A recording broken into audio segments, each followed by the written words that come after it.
Musa Şelit suyu üzülüp sidiğin kıyar kıymaz açtı ama bir gün yüreğin süyen dedi. Lakin nazlı kızının işitmedi. Min dediğinin kız yaratıp yüreği etmedi mi? Elle şunlap yaratmadı mı? Dik küşedi yigit yüreğini suyu bilen kanatlanığı su hoş geldi. O yere bitkisinden uçlarına tartıp getirdi. Suyu anal harç dekledi. Yarasından kanın getirdi. Kızı için, doğan yurtu için. O aldığında buldu kreşinin. Yigitliğin şunda көрсетmesi. Yigit bana kim dersin? Suyu bilen özün güçlü sizip.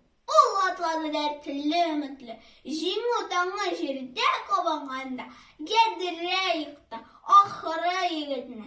O sadaşlı sonğu solaşında. Ulemisi alna istirtti. Süyen dedi. Hem o irkesinden min de diyen tavşan işitti.